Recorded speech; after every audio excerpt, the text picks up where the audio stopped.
everybody, and welcome to Nerdsplaining Podcast. I'm your host, Eric Da Silva. With me, as always, my co-host, Jose Mero. Greetings and salutation, all you X-Men out there. Hello. Tipping our hand.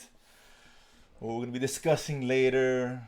X-Men, a bunch of nuggets that dropped. I know I'm eagerly anticipating your thoughts on said show. I assume they're going to be leading it to a certain way. I don't want to spoil it. Just guess. All I'm going to say is, a lot of people don't know this. Before we settled on Nerdsplaining, there was a time we were working out the name of the show. We were going to go for a Latin X-Men. That was on the docket. We didn't. I would say this. I haven't seen Madam Web, but it's got to be better than that. Come on. Oh, yeah. I think so. I think Latin X-Men would be way better. Anything's better than, well, maybe not everything. I can't even say Morbius. Not yet anyway. I got No, not yet. I think Madam Web's finally on VOD. Not that I'm going to pay for it. Still not. So we're drawing closer to that. When it gets to Tubi, that's what I'm on. I guess the Netflix, okay. I mean, yeah. But I'm still debating that. When it's on Crackle, I'm in. So. What's the other? Freebie? Is that the other one? Freebie, I don't know. It's Tubi. It's Tubi. Whatever. Yeah. One of those B's. Maybe it's on YouTube. It's free. So what the hell, man? But it's a lot of stuff. Not a big week, but we got some interesting stories. We'll end off with X-Men at the end, of course. That is the big ticket item. Yes, sir. For the week and all that. So, but let's start with DC. This little teaser, sure. Little aperitif. Yeah. Interesting news, because I know this wasn't announced before in the original slate when James Gunn, came out and gave us what was coming out the next couple of years or whatever the plan was after Superman, and apparently confirming that Teen Titans was going to get made. I heard about that, and that surprised me.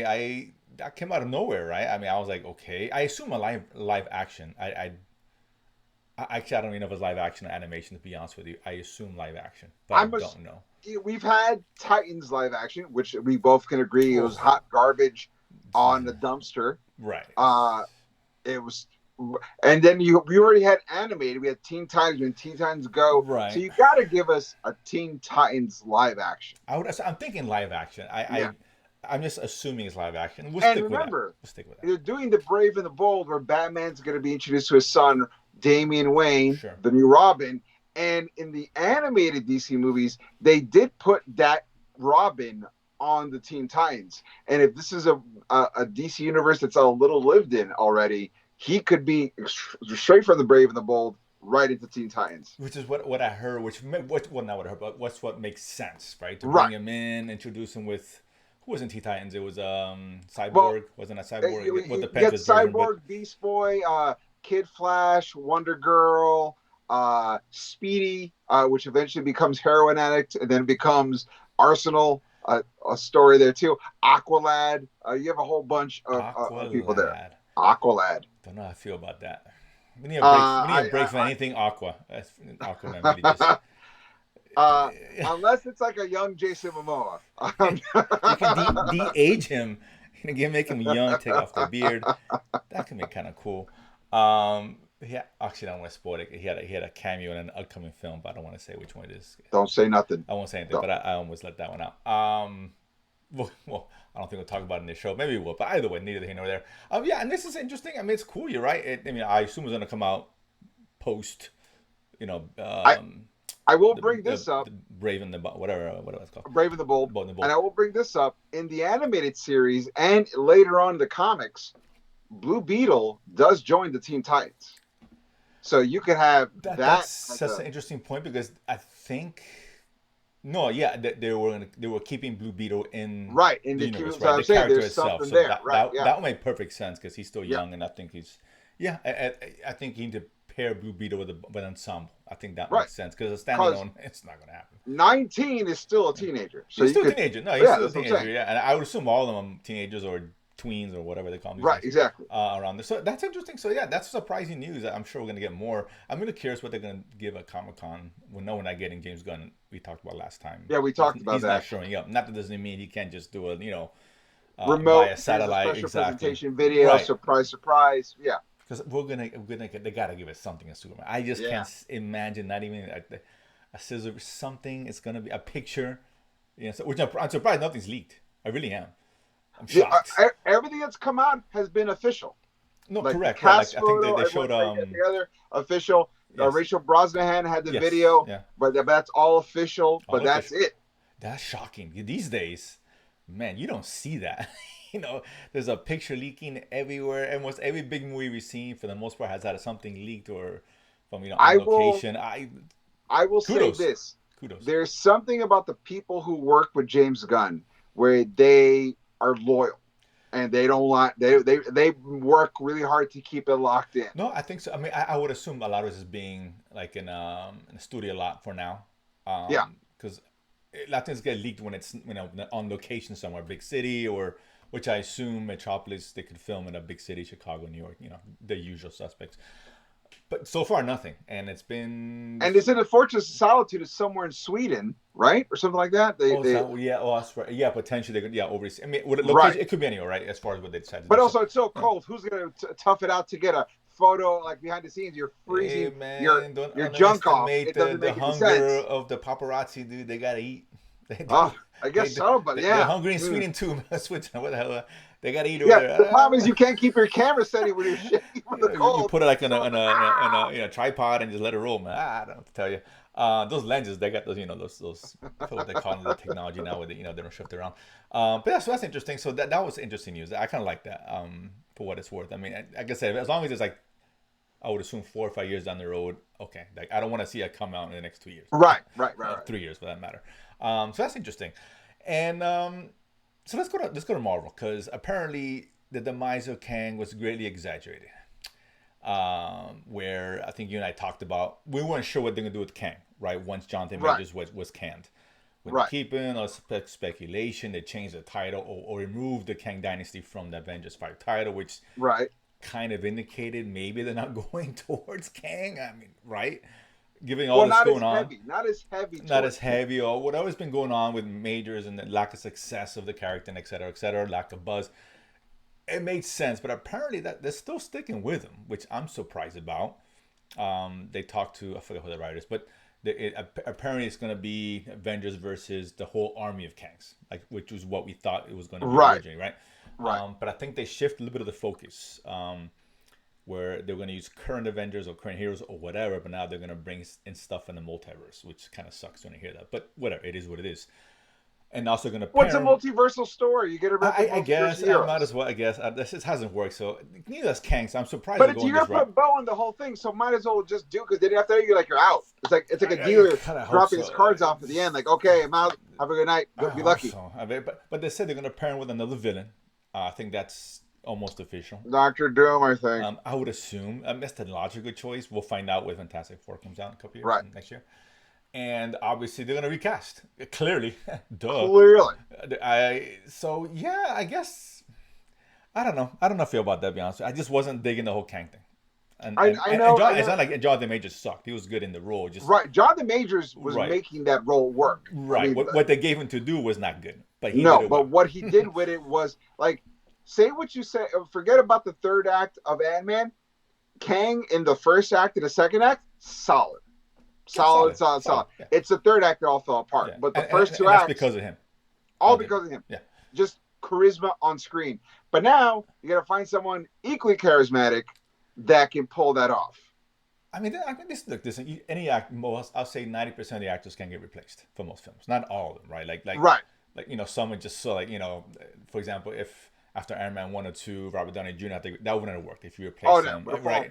But most people you can probably replace. And it's not like he was a huge character anyway, like, oh my God, Kang was hitting out of the park.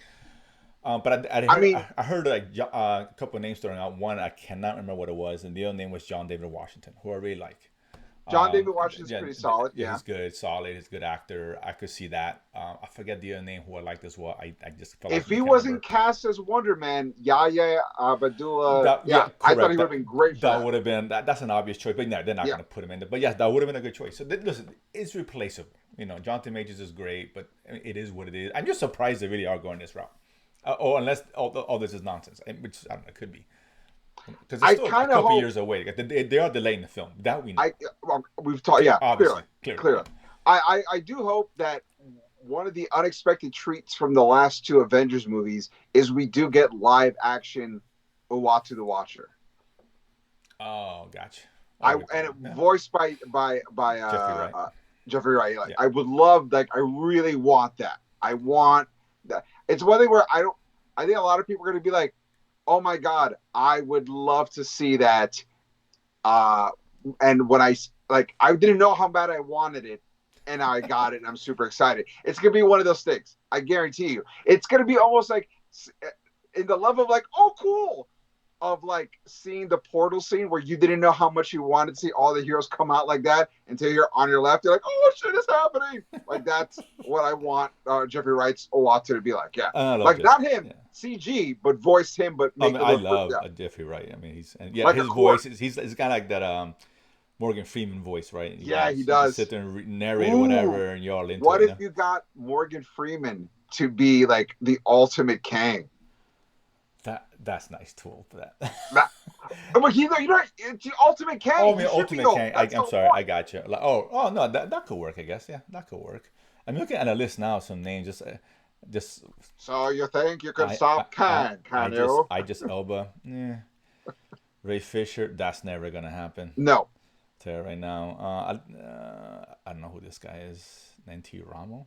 Yaya Abdul. Same thing. We talked about him. Corey Hawkins. That's interesting. He was in Iron Man 3. That's right. John Boyega. Yeah, no way. No, John Boyega's not. Even though I'd love to see John Boyega in a superhero movie. That's not. I don't think it's gonna be. Aldous Hodge, who was Hawkman in Black Adam. I like him. Good, but not. No, he's not ideal. But I'm saying if he was cast, I'm not gonna hate it. Like I wouldn't hate it. I'm like, those are some of the names that I've heard. But listen, let's see. I mean, whatever. I guess we'll know more information later. But Jonathan Majors, you idiot. A couple of big paychecks he lost out on, man. All you have to do is put your hands... he's getting sued again, civilly. All you got to do is put your hands under your arms and walk away like a grumpy kid. That's all you have to do. Just walk away. That's all you got to do. I get it. I get it. They can get in your skin and your nerve. I understand that. We've all been there. Just walk away. Too much to lose. That's all I'm saying. Let's stick with the MCU again, and we have an interesting story, which this one I don't like, but whatever.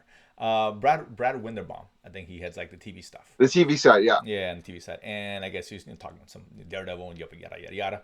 But he brought up Agents of Shield, and he's looking for a way, paraphrasing, to bring that show back. Don't bring that show back. There's no reason to bring back Agents of Shield. Nobody wants to see it. We're talking about, Iger and all that, pulling projects back. We don't want to add this nonsense. I don't see how this is done. If it is, I think it's a huge mistake. I don't like this at all. I'll say this. I would have loved, first of all, I don't care what anybody says. The first season of Agents of S.H.I.E.L.D. was great because it tied into Winter Soldier. That twist, when it all went sideways, was so much fun. I don't care who you are. The fact that they timed the release of Winter Soldier and the next episode, everyone in S.H.I.E.L.D. is fighting each other, I was like, this is awesome. Like, I loved that. I cannot Jose, I'm telling you, it was one of the funnest moments. Seeing that directly affect the other, so cool. But here's the thing. Don't bring back the Agents of S.H.I.E.L.D. the way it is before. Give us the Agents of S.H.I.E.L.D. you promised us. I think Agents of S.H.I.E.L.D. I think he wants to continue that from what I was reading. No, then I'm against it. Huge mistake. I want an Agents of S.H.I.E.L.D. that you fucking promised us. One that's immersed in the Marvel universe. You see characters stop by, not just Sith. Like, I need legit people. Like, Miss Marvel needs to stop by. Hawkeye needs to stop by. The Hulk, as Banner or as Hulk, needs to stop by. Like, if it's that, cool. But if it's not, I don't want it. It's got to be. If it's as it was currently or passively constructed, no, I want no part of that. I don't think anybody does, dude. I want a new Agents of S.H.I.E.L.D. that was like, think of it this way: how great would it be if the Agents of S.H.I.E.L.D. rushed a hidden warehouse and they took Riri Williams into custody? Like, how'd you get your hands on Stark Tech? Like, that would be dope. I would love to see an episode of that. And Agents of S.H.I.E.L.D. where they're secretly trying to keep tabs on Namor. That would be a great episode. But if you're not giving us that, I don't want I don't want. Yeah, and I don't think a lot of people who want this. If it's a brand new actors or a new story or a brand new thing, let's see. And that's a let's see. But Yeah, but that's it. For yeah, me to be excited, it's got to yeah, be a whole. It's got to be the Shield they promised us, not the one we got. yeah. And he could just be talking, just be saying, "I want to do this." To be fair, yeah. There's no way indicates that they are moving forward with it. That's just his Listen, wish list and what he plans to do. Doesn't mean they're gonna say, "Yeah, go for it." we've talked about this. Marvel is starting to treat their studio responsibilities like a regular studio. They're not going to prove everything. It's Right. give us a bunch of pitches and we'll pick and choose what we We will want. figure it out. And That's I think they're moving more towards film now, like which they right, should be, right? right. I think they talked to Anthony Mackie, from the Falcon, Uh-huh. and he was saying that they're not. He was disappointed, but they're not moving forward with the season 2 of Winter Soldier and him, a Falcon, which I get. But And they're not going to be in the same movie. franchise. Yeah, and he said they're going to keep it in the film, and Winter Soldier will not be in Captain America 4, which is odd. Because you're being Thunderbolts. I figured they can still be in both. I mean, they're kind of partnered up. They're such a good duo. I mean, you're right. Yeah. The dynamic duel. It helps that elevate that character. It really does, right? Right. I think personally. So, but whatever. Right? We haven't seen the movie, so I don't know. But yes, that's a key indication they are moving more towards the priority on the film. There's no such thing as an Agents of Shield movie. I can tell you. Right. No. It's never in 1,000 years ever gonna happen. So show me the Batman again. What they're trying to do, it doesn't make sense. You know what? I get him trying to push for it. Good for him, but it's not gonna happen. You know what it would take though? Oddly enough, if they did a special presentation, Agents of Shield, once a year, like almost like the equivalent of like a Halloween special or something like that. That I'd be more inclined to be more interested in, right? Right. The one special, and then you're right. Put in, like you said, put in Hulk or whatever, right? At least one character that they're with or working with or whatever. That could be more interesting. Yeah, I could see that a full series. Oh, dude, I think I got it. Like if they pitched it, which was an Agents of Shield once a year, where they're introducing the next phase of Marvel, is through the investigation of that Shield thing. Now you got yourself a great way to introduce without committing to anything. There's a way of doing it better. Right, absolutely. It comes out good, but I think that's a really good idea. Actually, that's exactly the way it should be. That's the way it should be. It probably won't either. They investigate mutants, they investigate vigilantes, they investigate magic, they investigate monsters. You do all that once a year, just one story, one episode. You do. You get 70 minutes. 70 minutes. That's at it. best, yeah, maybe. At best, that's it. Which is really like 55 after we take away the credits. Grab your credits. But other than that, damn you, Marvel. Marvel gets this every time. But we'll move from one disappointing franchise, at least recently, to another. Good, dear old Star Wars. I love to rag on my Star Wars. So the Acolyte trailer finally dropped, coming out of June. It dropped, and it had a really cool poster. That poster is dope. Was really fun. I really, really liked it. And it was a reason why I didn't like the trailer as much, because the poster was like blood. Oh, it's gonna be dark. And here comes the trailer, and it was kind of same old for me, right? I didn't hate it. I was a little underwhelmed, to be honest with you. I have to disagree. I felt like it was darker than Mandalorian, but lighter than Endor, and I think that's an interesting place to be. That's an interesting place to be because you're not. I would love to see him go for like.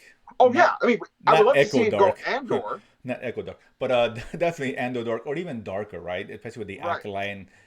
Because at times, I love seeing Trinity carry him off, so that was cool. Like, I mean, just seeing her fighting, it was like watching a Matrix. It really was. It's nostalgic for what it was worth, right? It was cool shit. Iron Fist would have been better if Hogarth fought. Fair enough. So how come she can fight? You can't. And I don't know. It's at times, and I heard someone say this, but it just felt like, and I agree, it's like with this young Jedi. I feel like Scooby Doo. The young Jedi trying to do an investigation. They're gonna act like what I want for these damn kids. It just had that vibe, and that concerns me. And it's a trailer. I'm not saying it's. I didn't hate the trailer. It just underwhelmed. I wanted more. Want to see something really dark. We got like the Echo first trailer. We thought, oh, that's the good direction. It didn't end up being not that way, but at least it gave us the presumption that could have been the way. We were all hoping, oh, that's dark. It's gonna be bloody or whatever. I'm not saying Star Wars should be bloody. It's not. Doesn't make sense. But sometimes it could be. I guess it could to some degree. But sure, definitely a much darker tone. It just felt like any other shows. For whatever, people like the other shows, they don't, whatever. But I just felt more of the same, and it's just a trailer. I get it, but I will say, I kind of felt like I thought it was kind of interesting because let's go back to Phantom Menace. Phantom Menace. I mean, for the context of this analogy, yeah. Fair enough. Okay, fine. Put yourself in the headspace. We talk Agents of Shields. We can talk Phantom Menace. Yeah, exactly. Right? We're in the mud. We mentioned Madam Web. All bets. We're in the gloves are off. We're sully in the garbage. So if in the Phantom Menace, everyone was like, "Oh, there was a Sith," and oh my God, and Qui-Gon handled his business. Even though he died, he and Obi-Wan handled Darth Maul's business. Sure. But I like the idea of things have been going so well for the Jedis that the idea of a Sith Lord is so insane to them that they're just getting massacred. It's almost like a horror movie. Like 7 Jedis rushed in and they got blasted away. I was like, that's exactly like a horror vibe or something like this will work. It's not that we're not getting that, but that will really work for something like this. And that's what that's what I want to see from Star. Let's move away from what we know. I mean, it can still be Star Wars. Making it hard doesn't mean making it scary rated R. It's not what that means. Just the tone, the darkness of it, the mystery, and I mean, though they're showing us who she is, I don't know who she is in particular. I don't know who she is either. But if she was, they didn't show her. Just maybe show like the one scene with the lightsaber in the forest. That was cool. Right when the light, yeah. More stuff like that. Give it that and also vibe. There's a whole big blast when they all got pushed back. Like you guys are cool, chumps compared to what you're about to go against. They're more like kind of that, the kind of slasher-ish kind of vibe. Right? Sure. That would be cool. It's got like the monster in the woods. Like someone's mowing Michael down Myers, these Jedi. The Jason of exactly. Jedi. Right. You have this young Jedi who's young, so they're probably more scared and not what's going on. Yeah. And they can't see. That would have been really cool. That's what I wanted to see out of this. What we got was okay. It was fine. But again, it's Star Wars, so I'm gonna go in there with the tone of it. I kind of feel like we might get a little bit of that scariness. A little bit. I hope so. I didn't get it from the trailer, but I'm hoping. Especially with the poster, I feel like the poster's kind of that's giving what, you that's what what you're going to get. That's what I'm saying. Why when I saw a poster, I'm like, I'm taking everything as a whole. I'm taking it as like if I just saw the trailer without the poster, I might feel it the way you're feeling. But with the poster, I'm like, I don't think they're doing things independently anymore. I think there's a concerted effort for this is going to set up that, and so it's linking each other tonally, and that's what I'm hoping. I'm hoping that's the case, right? I'd rather get a bad trailer. I'd rather not get echoed, right? Absolutely. I'd rather be surprised with the darkness after the fact than just in the trailer. Fine. How cool would it be? Because of Star Wars Visions and stuff like that, and how we know about how the light side and the dark side work. How cool would it be if this Sith Lord comes in and they break his or her lightsaber, and this Sith Lord ends up killing all those Jedis, and then the Sith Lord takes one of the Jedis that he kills lightsabers and corrupts the crystal to turn it red to see the darkness. That would be so dope. And I want stuff like that. There's a lot of cool stuff they can do. The only thing that I'm really worried about with this is that that girl, whoever that is, right? She's hunting down. She's an apprentice, whatever. Sure. I'm assuming she's an apprentice of the Sith or whoever is behind the guy behind possibly the whatever. Right. That being the case, and she's a prominent villain on this, and there's someone in the background which we know is probably going to be there. Right. I don't want him to wait till the end of the season and then he pops out and then that's it. I'm so worried. Right. Yeah. That's what's going to happen. In the series. Correct. Right. Yeah. Put him. Absolutely. He or she in there. Whoever it is. Put him in there. Let's see him. Not first episode, second, whatever. If you wait till the end, that's just here we go. Then it's nonsense. I don't see that. The only thing that did concern me, we talk about the length of the Agents of S.H.I.E.L.D., right? So they're talking to the director, and she was talking about the episode length, and she's saying it's not very long. She's saying, and I found it odd that she didn't quite know, but whatever. But she's saying the finale is 40 minutes, and the other episodes around 30, 35 maybe. I'm not sure that's with or without credits. I don't know. If that's with credits, we're in trouble. But it just seems like it's kind of short, man, for a show like this, because these 30-minute episodes don't always work. Most of the times they don't, right? We need 10 more minutes of characters, but something 40 minutes, 45 minutes. Even a finale of 40 is kind of, because these finales usually be longer than any other ones, right? 40 is not very long for a finale. Here's before we started recording, we even talked about, do we want to talk about the 3-body problem, which just came out on Netflix? Those episodes are almost an hour. About an hour, an hour, 50 minutes, 55. And those are great. And there's not a lot of action, but it's a lot of character study dynamics. Yes. And you could do that with this story if it's about discovery. Yes. If it's about the chase and the hunt and the horror, you can do that and really lean in, because as long as you got great actors, you can make the interpersonal dynamics, the research, the discovery, all that. It could be just as important as a big lightsaber fight. Absolutely. So why shortchange it will heighten that fight when it gets to it, right? That's what I'm saying. It just makes it, the stakes, whatever, is there. It's a short. That's a short running time. It really is, and it kind of is. Yeah, I give us at least 45-minute episodes. 45 minutes without credits. You want to make it 52, 55, fine. Make it 40, 45. But at least 45 right. on the whole. Absolutely. There's 8 episodes. We're looking at maybe 4 hours. And it just seems like, are they doing what they did before? Like Obi-Wan might make like a movie and expand it. Right. I don't want to see it. I don't want to see it fan edit in 2 years. Oh, look how good this is. You better not have a kid in a trench coat. Right. Or I'm going to be upset. So let's see. It comes out in June. June's a monster month.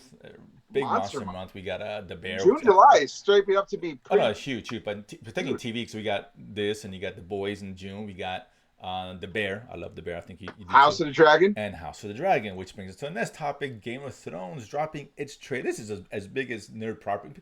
People forget Game of Thrones is nerd property. Right? Absolutely. It's just more mainstream. Right? Obviously. But yeah, it's dropping. I thought this was great. Most people don't include incest into nerd property, but Game of Thrones says, hold my goblet. Sometimes as a nerd, you're limited to your options, man. That's the only way you can go. All right, whatever. Cersei can do it. They dropped 2 trailers here. It's funny. If you made it real life, you assume trailer park. You had dragons. No, it's prestige. No, exactly. It's acceptable. But get on topic here. So the 2 trailers dropped. I thought that was a genius idea. Such a great way. I've never seen that before. Maybe I have. I don't remember if it happened before. Recently, it never happened. They got the green and the black trailer. Is that what it was? The red, right? Green and the black. The 2 houses. Yeah, giving it both perspectives. Absolutely, right. And they both included the same scenes, but because they recontextualized it, you took it 2 different ways. Right. But it's the same scene. Yeah. Like, and I was so, you know what? I haven't seen anything like that since the haunted house on Hill Manor. There was they were talking about the family that was haunted, and then like episode 7 out of 8, they show you the whole series again, but with all the information you didn't see, and they recontextualize the whole series. I was like, that's how I felt watching the trailer. Like, that's so cool. I love that. It's great. And I wish, I'm thinking, God, it's genius. More film properties should do that. Imagine the Acolyte. Let's go back to Acolyte. What if they gave us like the perspective from the Jedi and then the Sith from the Sith? How cool that have been, right? That would be awesome. It would be amazing. I mean, I don't blame them for not thinking of it, because no one thought of it, but these guys. But how cool would that be? Even MCU could use this. DC, absolutely. Right? I mean, come on, what a great marketing tool. I mean, I saw 1 trailer, and I didn't know it was 2. I saw 1. I just assumed the other was the same thing. Right. I didn't read it. Oh, okay, because whatever. I just clicked on it, and then later on, I was like, oh, there's 2 trailers. I'm like, wait, another trailer dropped already? Come on, man. This happened like an hour ago. I went back and I was like, oh my God, awesome. And you're right, it's the same stuff, right? Yeah. For the most part, not every scene. Some scenes were different. Right, but there's like maybe 4 scenes, which is the same scene on both, but it's recontextualized based on the House of Black and the House of Green perspective. I was like, this is really, really cool. I like it a lot. That really cool. Like, if that didn't get you, that got the juices flowing for Game of Thrones. Yeah, absolutely. And there's a bunch of dragons, so that just makes my day. But if it's dragon, it's all good. Like ninjas, dragons, and the Rocky added to them, everything is just better. I look at it. Imagine Star Wars had dragons. Oh my God, it'd be the greatest thing you've ever seen. Forget about it. Fight the Rock. And the Rock, would be great. So that was really cool. I'm still looking forward to this. First season was really good. Surprisingly good, because we know, we talk about 3-body problem with Benioff and Weiss. Kind of shit in the bed at the end. They've been able to drop the ball on things. This is pretty solid. But I'll say this because I know Chewie hates, because when the 3-body problem came out with the trailer or whatever, and Netflix is like touting it as from the creators of Game of Thrones. Right. And Chewie hated it. Chewie co-hosts on the watch list with me every Sunday. Yes, he does. And he hated it. Oh, they didn't create George R. R. Martin.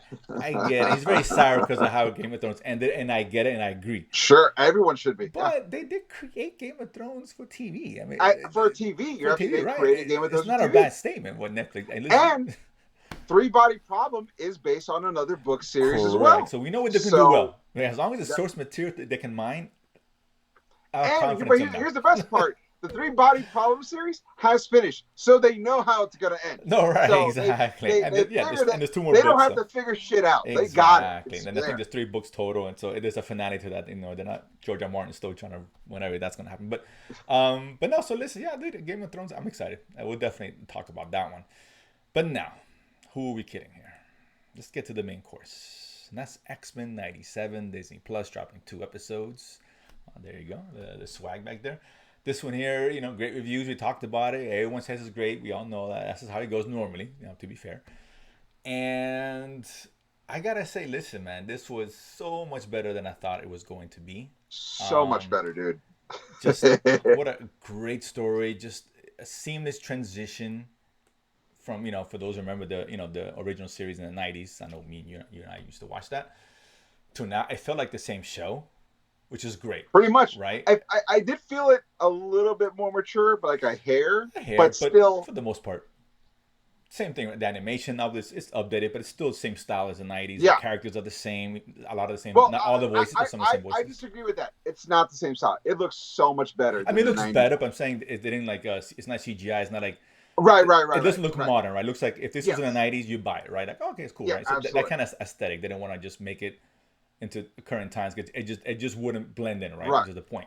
But yeah, listen, it's picking off for Xavier dying and you got Magneto coming back and really great storyline. I don't want to spoil it; those haven't seen it, but I will say this: I think with Storm was great. She was awesome. I really respected the fact that they finally made Cyclops the badass that he is in comic books. Fair, yeah.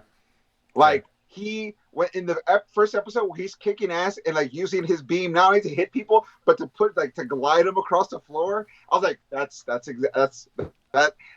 Cyclops. Like when I was a kid, I thought Cyclops sucked until I read Cyclops being badass. I go, why is Cyclops a badass in comics? I thought he was lame everywhere else, and I'm like, oh, they finally figured out Cyclops is pretty cool, man. No, he's pretty badass, and he's front and center with obviously taking over leadership with the team. Absolutely, at least for the beginning, anyway.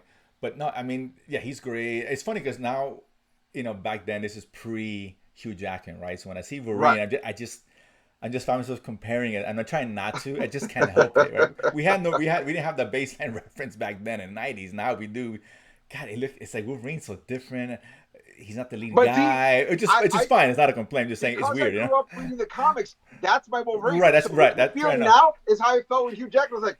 I mean, yeah, he's Wolverine and he looks great, but he's so big and handsome. And I used to a short, gruffy guy. Like Wolverine was. I was growing up. Was like, oh man, you mean if you're ugly but you're ripped, you're still cool? That means I have a chance. I can get to that. I'm kind of short and stout, so I can maybe. So I was really happy to see him be awesome in that too. So yeah. Oh no, that was cool. But the action was really cool. And and by the way, I want to address one thing that is bothered me from the show, from the episode. Okay. There's this whole thing about Gambit when he was wearing a midriff. They're like, oh, Gambit's putting out these bisexual vibes. They're like, no, that's just the '90s. All right. Yeah.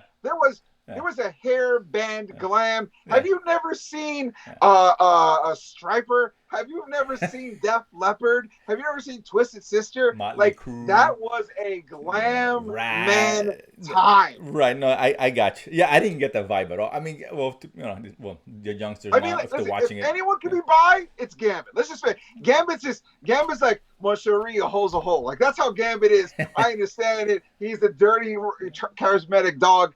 Bet. And he's such a great character, and we haven't seen that good Gambit in live action, right? Love him to death. Yeah.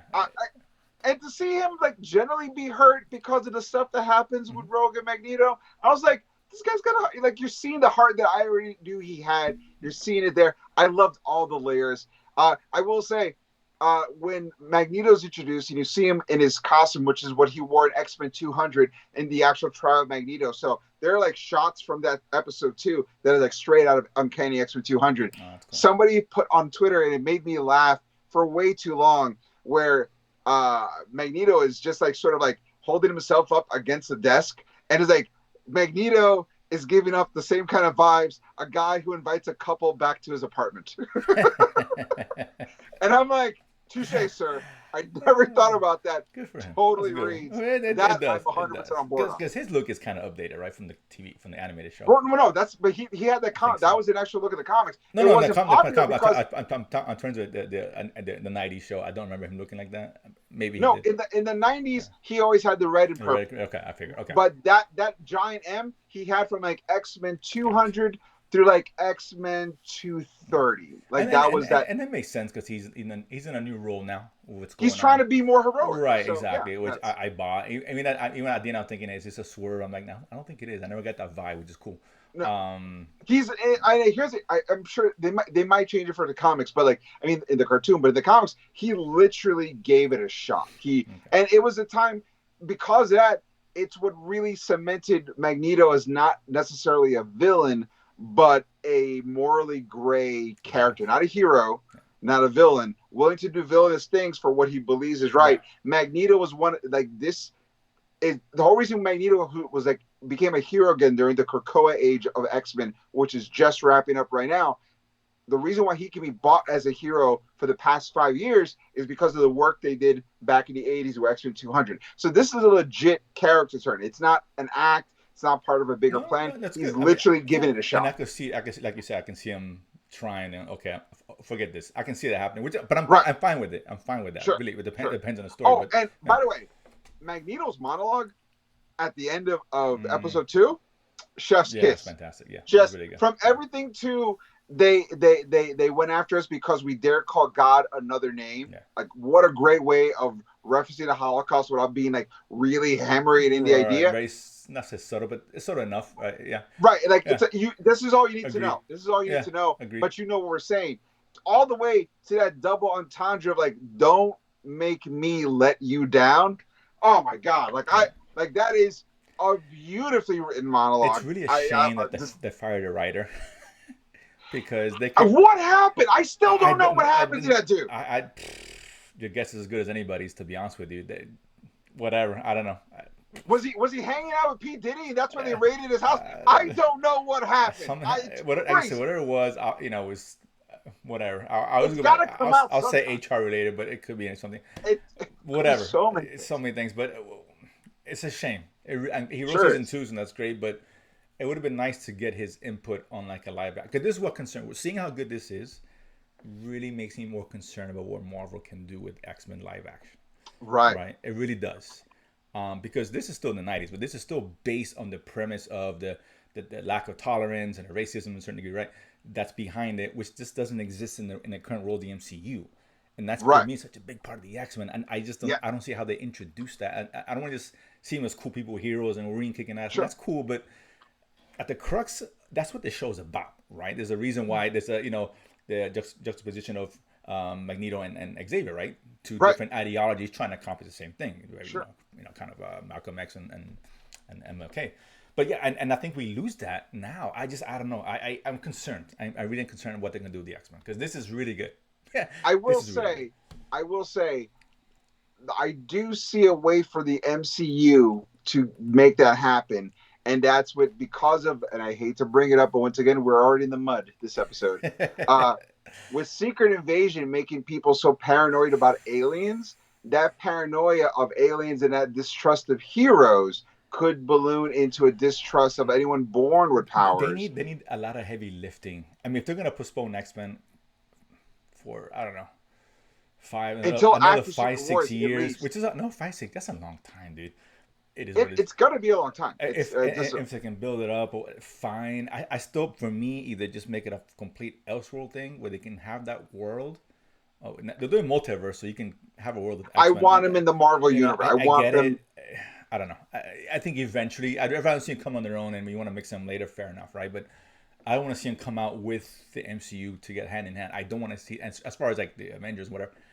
I'm not sure that's the way to go. I'm super curious what approach, because it's easy to do this because you had the first 3 seasons already there, right? It was just a continuation. This isn't a reimagining, a reboot. This was a continuation of the series, right? So obviously, rights take place in the 90s. That's the timeline, whatever timeline that's in. So I'm curious, man. It concerns me because this is so good. It's so well written. I hope it continues. And one more thing I want to bring up about how good this series is.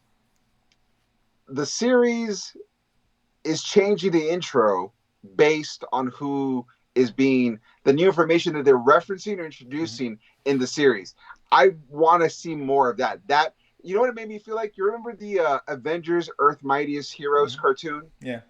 At the end of the cartoon, whoever was currently on the team during that arc would show up at the very end of the like that little thing made it so cool. Like, oh, you're actually seeing the current roster at that team pose at the end. I like the fact that just with the fact that Bishop was like, I've been through a lot of futures and Magneto's leading the X-Men. That's crazy. But and to tee up that one sentence, you saw Bishop twirling through time like he did in the other seasons, and you're like, oh, because he's a time traveler. Right. So that reminds you of the time traveler, just to make that line work. Like, I want more of that. You saw Jean Grey as a Phoenix, and just a reference, when I was a Phoenix, I wore this costume. And you're like, there you go. You're bringing up all those moments. You saw the Morlocks in this episode, and guess what? You saw Storm take over, fight Callisto for the leadership of the Morlocks. So I loved. Give me more reference. Yeah, more reference. It's the lore that's already been established. But that's the best part. It's, exactly. Like, showing you, like, that's earned great. Everything you're seeing. And that's the kind of stuff that not to MCUs is not their fault, because they have to build that up, right? It's not going to be there, which sucks, but it is what it is, right? But they got to tread carefully with that, because this reminded me how much why I like the X-Men so much. It really did. Absolutely. It does. And Deadpool of X-Men, but not the same thing. Let's not confuse it. But listen, it's great. I can't wait to the next episode 3. I don't know how many, 8 episodes. I don't know how many they're gonna have, to be honest with you. I think 10. It's 10 episodes. I hope it's 10, make it 20. Whatever. It is. We have 8 more episodes to go. And this works at 30 minutes because it's animated. Before someone might say, well, 30 minutes. There's a difference in animation and real life. It's not the same thing. Right. No, it's not. Totally. And you can still do really good animation. Invincible is a good example. The 45-minute show does it long and does it great, right? But the X-Men was originally 30 minutes, so they stuck to that plan. I get it. And they make it work too. Make it work just as well. It worked just fine. It's probably longer because the old one's probably 22 minutes. Right, 22. This is a full 30, 33. It's a full 30 or 20, 28, or whatever. It's longer than the original. But that's way longer than the standard episode. Yeah. Absolutely. The credits aren't regular MCU 20-minute credits. No, they're super short. Yeah, they're short. Very so this is like a full 28, 29, 30 minutes, whatever. Yeah. That's great. Listen, awesome start. Really good. Happy to see that they got something right. So kudos to them. Let's hope that continues. I think it will with Deadpool. After that, I don't know. And mind you, am I a little biased that episode 1 featured a Brazilian mutant? Yeah, I am. That's fine. And I don't care. It was great. Loved it. All in. No notes. You got to throw a little love out there to the Brazilians, man. Come on now. Criminally underrated. Either way. Thank you. I appreciate it. We're enough on that high note. Those are the nuggets for the week. Guys, that has been a show. Thank you so much for tuning in. Don't forget to like and subscribe here on the YouTube channel and the Latin Nerd Network. Don't forget to follow us on social medias at Nerdsplaining Pod on Instagram, at Nerdsplaining _ at X Twitter. Then if you want to listen to the original audio episodes, go to ericdasilva.com, ERICDASILVA. While you're there, don't forget to check out my album, Adorably Offensive. Please don't forget to pick that up as well. Also, go to my comic book, dangersquad.com. Some really big announcements. We've been trying to set up a time because we have got some guests on. Some big announcements coming. I promise we will need all your love and support for that as well. So keep tuning in, and I promise you we are getting to that as well. If you have any, if you're on the Latin Network, don't forget to check out the watch list where Chewy and Jose talk about all the shows that came out that week that are not nerd, but could be nerd adjacent, but are just good TV or bad TV. They'll let you know what's up. Or Dennis's Choice and other shows we've got coming along as well. And keep letting us know what you thought about the show, what you liked, what you didn't like. Let us know what you thought about the X-Men. It's all here for you. We appreciate it so much. Once again, guys, I've been Eric Da Silva. This has been Jose Romero. We have been Nerdsplaining. And if you don't know, now you know. Peace. Boom.